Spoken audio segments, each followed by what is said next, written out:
Dada, çöçek anlayma. Mon çöçek etipbe. Boludu balam, boludu. Ben sana hazırlam, Dilala çöçeklerini koyup beray ya.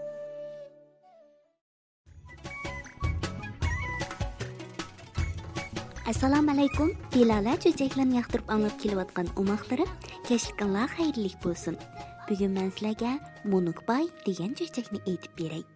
Amsa quloq selib anglanglar, ha? Cho'chak Munukbay.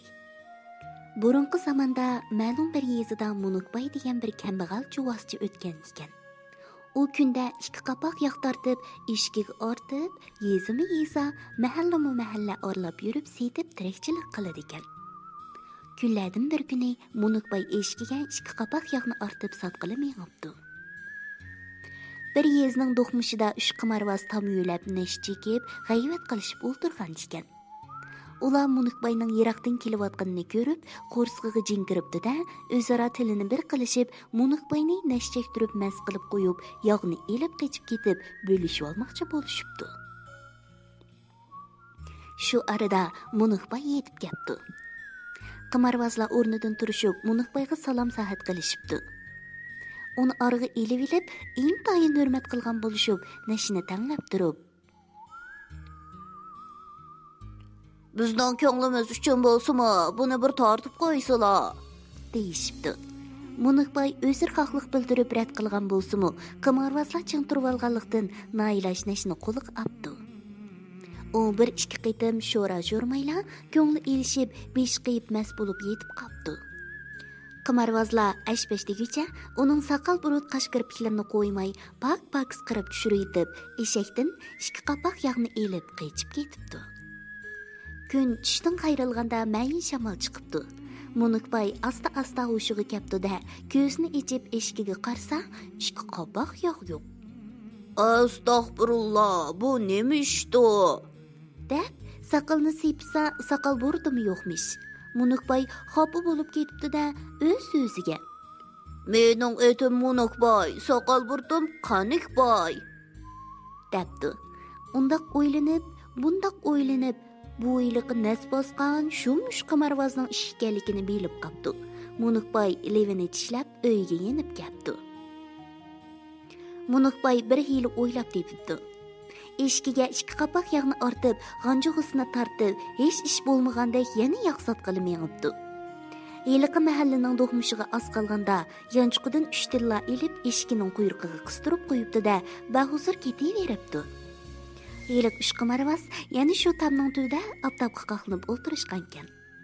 Munukbay ularning qishig'i kelganda eshkiga: "Tezaklang eshkim, tezaklang, oltin tilla tezaklang" debdi. Eshak tezaklabdi. Eshakning tezgi bilan 3 tilla jiringlab yerga tushibdi. Buni ko'rgan qimarvozlarning ko'zi qizirib ketibdi. Ular o'rnidan sakrab turishib, Munukbayning qishig'i kelib, uningdan kechirim so'rashibdi. "Munukbay aka, o'tganda biz sizlarning oldilarda hurmatsizlik qilib, ikki qapoq yog'larni elib qaytibdik. Bizni kechirsizlar, biz uni to'lab beraylik.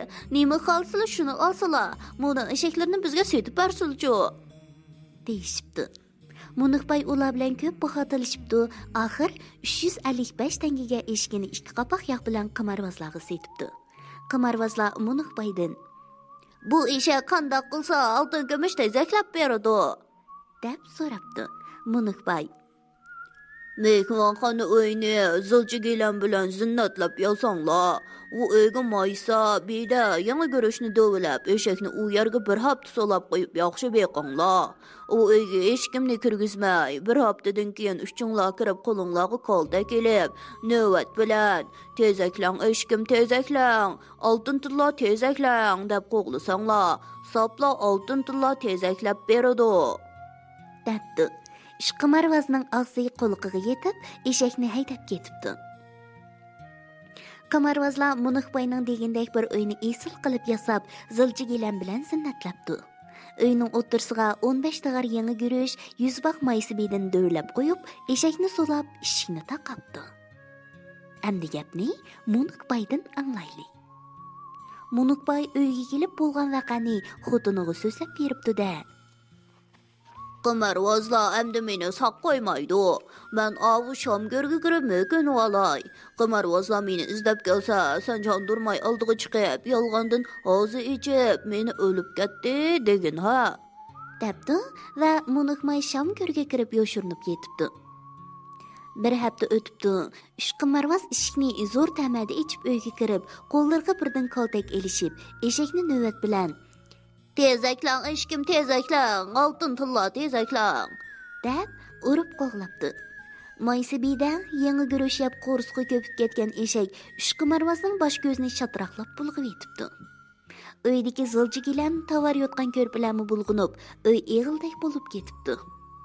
Üç ahmaq qarg'uday bo'lsa, hech narsa yo'q. Uy saramjonlari bulg'unib kerakdan chiqqan. Ular o'zining qo'ldirlatilganligini bilib, g'azabdan yerilib ketgilay tas qapti. Uch qımarvaz qo'llariga birdan xanjar ilib, Muniqbaydan o'sh olg'ili uyga qarab mengibdi. Ko'zlariga qon to'lib, hasrab o'midab Muniqbayning uyiga yetib keldi. Muniqbayning xotini qarliq tutib, og'zi ichib, ularning oldiga chiqib, "Ey murabbim, armoniga yetolmay ketgan murabbim, ko'zi uchuq ketgan murabbim, meni tashlab, nega ketding murabbim?" deb yig'labdi. Uch qımarvaz tishini tishlab, yolg'ondan ko'z yosh qilgan bo'lib, u xotinga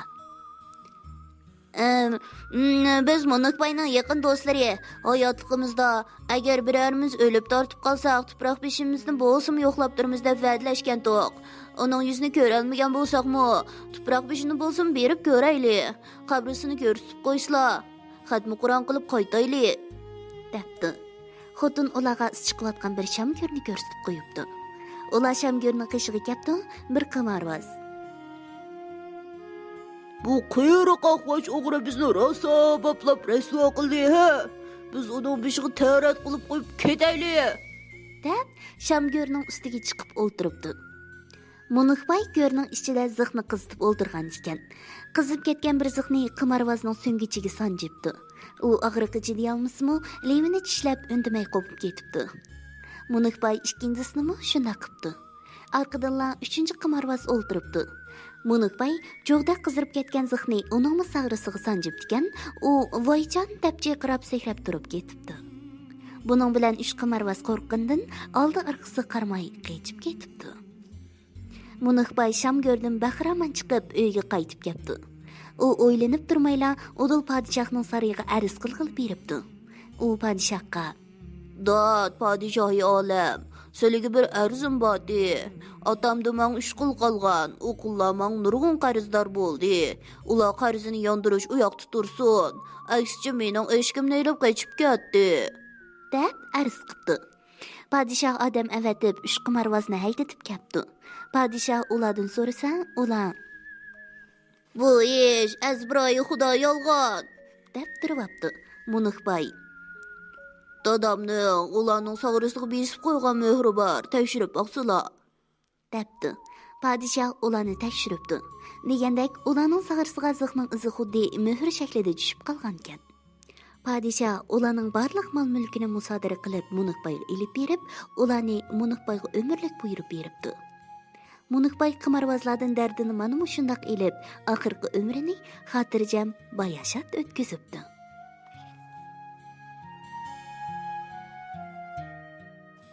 O'maqlarim, niyati yamanning qazin to'shik degan maqol tamsil bak to'g'ri aytilgan. Uch qımarvaz niyatining yomonligidan teksni yedi. Muniqbay aqlliqligidan ularga bo'zak bo'lmay, rosa o'chini oldi. Shuning uchun biz uch qımarvazning qorniyat, shaxsiyatchi askiligidan ibrat ilib, Muniqbaydek aqlli, dana, yaxshi bol bo'laylikmi? Kech bo'lib ketibdi, bugun baldir uxmanglar. 60 vaqtda Dilala Ünidar salonida görüşeylik. Tatlı düşler sizlarga mirab bo'lsin.